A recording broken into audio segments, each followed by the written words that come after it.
Good evening, guys. Ayan. Evening walking ni Lola.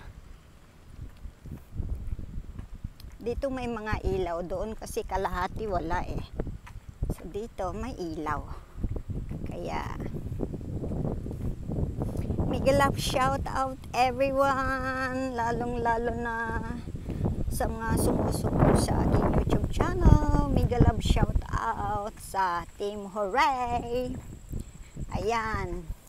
Team Biko, Team SYS, at sa lahat po ng aking mga subscribers.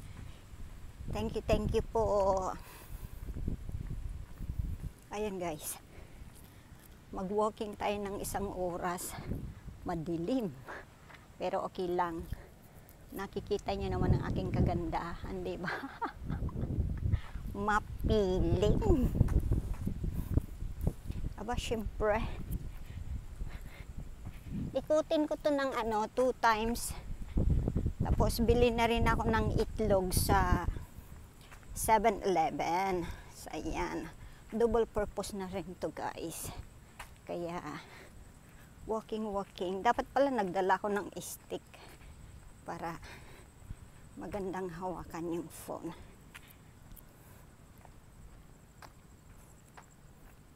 Ayan guys, stay safe, stay blessed, stay healthy. Ayan guys, ang init ng tubig sa pool guys, grabe, as in. Dahil mainit ang weather, so lumusong pala si ate sa swimming pool, tapos bigla, hindi siya nag-swimming. Tapos sabi niya mainit ang pool, mainit ang tubig sa pool. Kaya imbis na mag-swimming ako, wag na lang. Tapos sa gym naman, may meeting kasi si among lalaki, so hindi ko magamit yung gym kasi yung treadmill ay nag-iingay. Nilagyan ko na siya ng oil pero nag-iingay pa rin. So dito dadan ako sa may 7-Eleven, nabibili ng itlog para makagawa ko ng crepe for breakfast ng aking anak. So ito maganda dito kasi may mga ilaw pa. O, diba? Ayan guys, liliko tayo dito. Hindi naman siya totally madilim dito na banda, pero doon ako po ang dilim guys. Ayan guys, oh, maganda yung maganda yung ayan, fountain, oh, diba? Ang cute siya. Ayan guys, diyan ang school ng alaga ko, malapit lang sa bahay guys. Pag iyong lakarin ay 20 minutes. Ayan. Oh. Ang ganda pag gabi. Nakikita ka talaga ang kagandahan. Aray ko, ano yung naapakan ko? Oh, diba? Ganda. Si magandang maglakad dito guys. Kahit na gabi. Kasi may parte lang na hindi siya masyadong maliwanag. Pero dito na banda, maganda siya. So kahit na mag-video ka, okay, maganda. Normally, dyan ko sinusundo ang aking alaga. Yan. Dito ako naghihintay. Dito ako naghihintay na banda. Tatawid na lang siya kasi malaki na siya, binata na eh. So dyan siya lalabas. Ito kasi yung back ng school. Tapos dito ko siya hihintayin. Kasi nandoon yung 7-Eleven. Guys, oh. Ang ganda ng bulaklak ko. Kahit na gabi na, kitang-kita talaga siya, guys. Guys, tignan niyo yung bulaklak ko. Oh, di ba? Oh. Ang ganda ng kulay. Dito. Ayan, guys. Hindi naman ako nag-i-exercise para pumayat, kundi maging healthy. Kasi gumawa talaga kami ng pizza, as in. So, kakain ako ng 2 slice na pizza, tapos meron pa akong sabaw, tapos kakain pa ako ng gulay.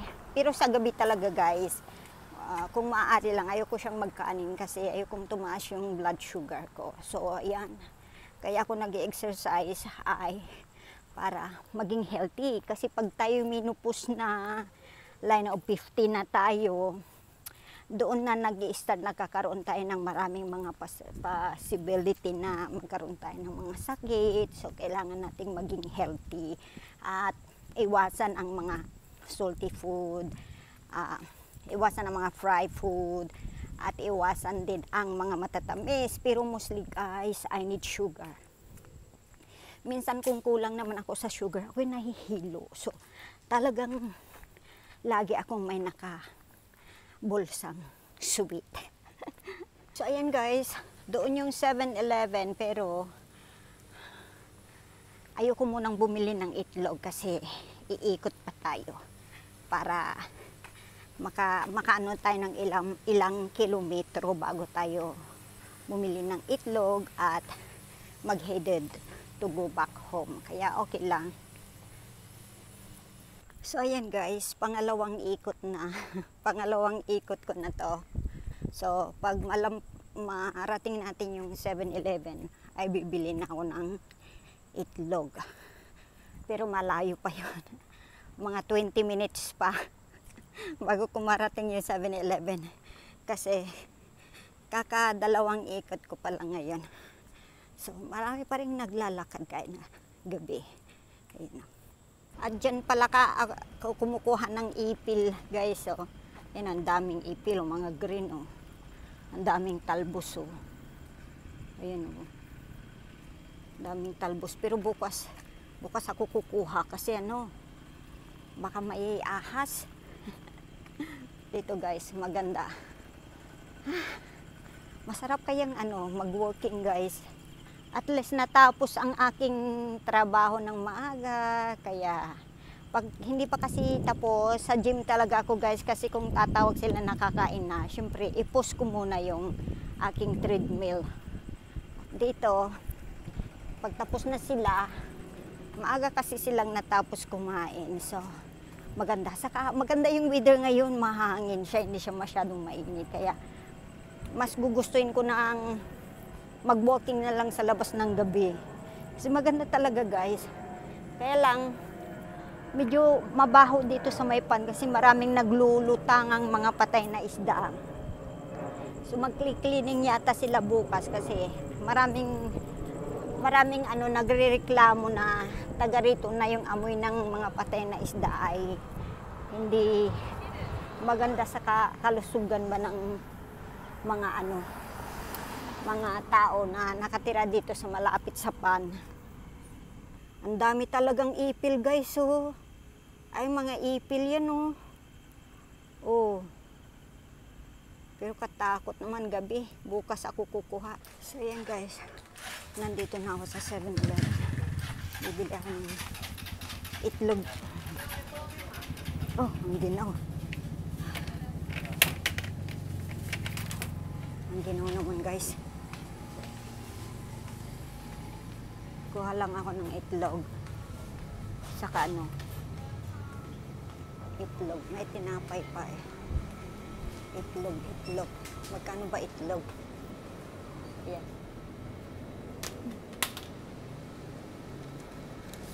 Tayo yung itlog.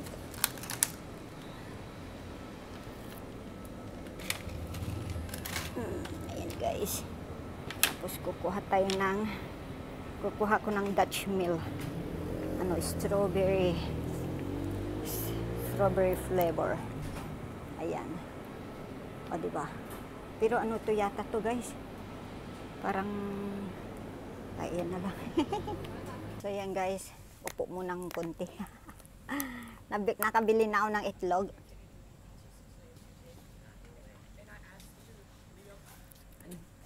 Harap. Tayo na guys. At nagiging late na. Para makagawa tayo ng crepe bukas. O, diba? Uuwin ang lola.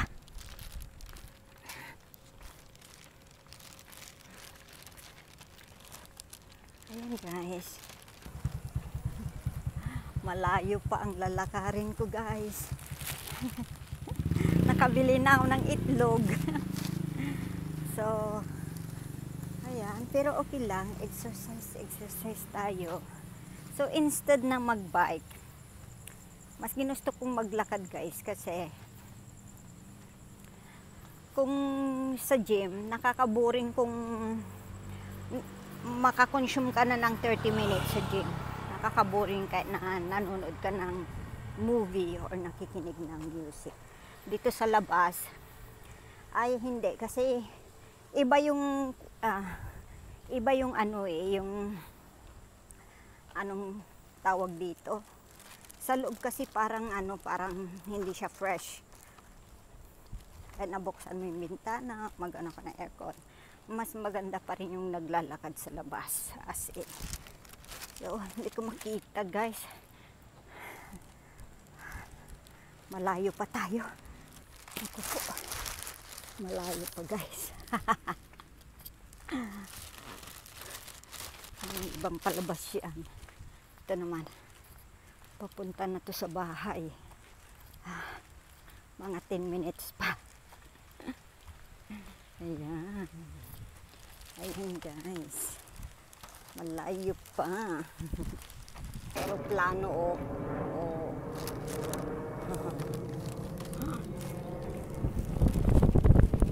mahangin guys, maganda ang panahon ngayon.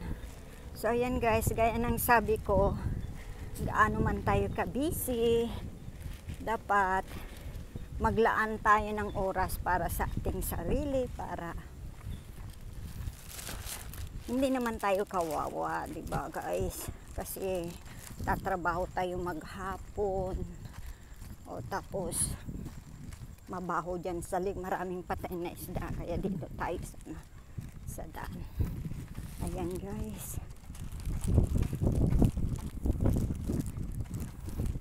Alagaan ang sarili at maglaan tayo ng oras para kahit naman papaano ay ma-relax ang ating mga isip. Kasi kung puro tayo trabaho, wala. Tapos hindi na tayo bumabata. Nagkakaedad na tayo, kaya dapat maglaan din ng oras sa sarili. Ganda dito guys, paliwanag ko.